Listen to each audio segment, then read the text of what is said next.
2011 की जनगणना में हम आदिवासी जो प्रकृति पूजक हैं 50 लाख की संख्या में सरना धर्म लिखाया, जबकि जैन धर्म लिखाने वालों की संख्या 44 लाख थी। तो हम उससे भी ज्यादा हैं। उनको मान्यता मिली, हमको क्यों नहीं मिलता है? दूसरा, भारत के संविधान आरक्षित सीट से जितने आदिवासी एमएलए एमपी या पंचायत प्रतिनिधि चुने जाते हैं, किसी भी पार्टी के हों, भाजपा, कांग्रेस, जेएमएम आदि, वो आदिवासी के नाम से वहां जाते हैं, लेकिन आदिवासी समाज की बात नहीं करते हैं। और यही हमारे दुश्मन नंबर 1 है, और यही लोगों में से मुख्यमंत्री भी बनते हैं। आज आदिवासी संगेल अभियान के साथ आदिवासी हो समाज महासभा, युवा सभा और मानकी मुंडा संघ के जो अध्यक्ष हैं गणेश गहराई जी, विष्णु बानरा जी, कोल झारखंड बोतरा जी और सुंदर बानरा जी और बाकी हमारे संगेल के नेता सुमित्रा मुर्मू जी, सोनाराम सोरेन जी, इस चिंतन मंथन का उद्देश्य है कि भारत देश में और झारखंड में लगातार हम आदिवासी मर रहे हैं, लुट मिट रहे हैं। जो संविधान प्रदत्त हमारे अधिकार हैं, उनसे हमको वंचित रखा गया है। अभी माननीय प्रधानमंत्री जी 15 नवंबर को उलीहतू कोठी आए थे। हम लोग को उम्मीद था कि सरना धर्म कोड देकर वो हमें धार्मिक आजादी दे सकते थे। क्योंकि 2011 की जनगणना में हम आदिवासी जो प्रकृति पूजक हैं 50 लाख की संख्या में सरना धर्म लिखाया, जबकि जैन धर्म लिखाने वालों की संख्या 44 लाख थी। तो हम उससे भी ज्यादा हैं। उनको मान्यता मिली, हमको क्यों नहीं मिलता है? दूसरा, भारत के संविधान में अनुच्छेद 25 के तहत धार्मिक आजादी एक मौलिक अधिकार है, तो हमें भी मिलना चाहिए। तो इस प्रकार ना धार्मिक आजादी है, ना भाषाई आजादी है, सब कुछ हमारा लूटा जा रहा है।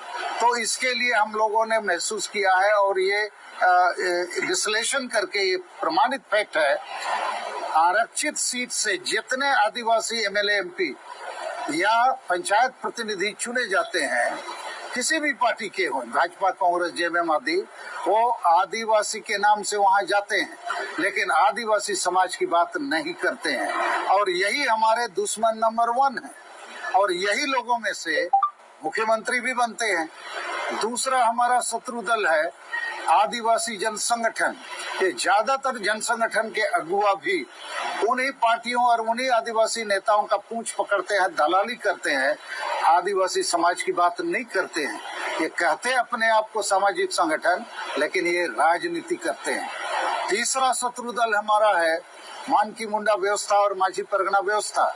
ये चूंकि राजतांत्रिक है, यहाँ संविधान और कानून लागू नहीं है, और राजतांत्रिक व्यवस्था होने के चलते वंशानुगत मानकी मुंडा माझी परगना का चयन होता है, वंशानुगत, उसमें गांव के लोगों की भागीदारी नहीं होती है। तो अधिकांश अनपढ़, पियक्कड़, नासमझ लोग होते हैं, और इसीलिए हर आदिवासी गांव में नशापान, अंधविश्वास, डायन प्रथा, ईर्ष्या द्वेष, आदिवासी महिला विरोधी मानसिकता, वोट को हड़िया दारू चखना में बेचना, धर्मांतरण, ये सब गलत चीज हावी है।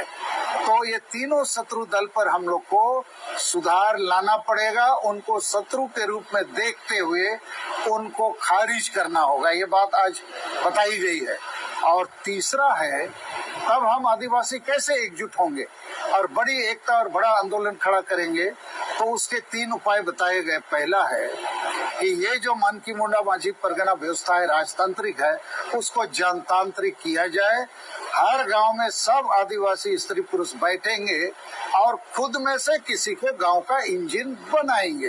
तब पढ़े लिखे पुरुष और स्त्री दोनों को मौका मिलेगा। अन्यथा अभी केवल पुरुष ये काम देख रहे हैं, वो भी अनपढ़ पियक्कड़ पुरुष। दूसरा समाधान हम लोगों ने तय किया कि हर एक प्रखंड में कम से कम 100 आदिवासी सेंगेल सेना बनाया जाएगा, जिनको ट्रेनिंग देके यह समझाया जाएगा कि संविधान कानून के मार्फत हम एकजुट होकर लोगों को जगा सकते हैं, जोड़ सकते हैं। लेकिन इसके लिए जैसे भारत देश में 140 करोड़ लोग हैं, सेना में 14 लाख ही हैं, तो जिस प्रकार 14 लाख लोग हमारे लिए बॉर्डर में लड़ते हैं, तो हर एक प्रखंड में कम से कम 100 आदिवासी सिंगल सेना इसके लिए पूरी निष्ठा के साथ काम में साथ दे। और तीसरा है, हम लोग जितने आदिवासी सिंगल अभियान या ये जो विष्णु बन रहा है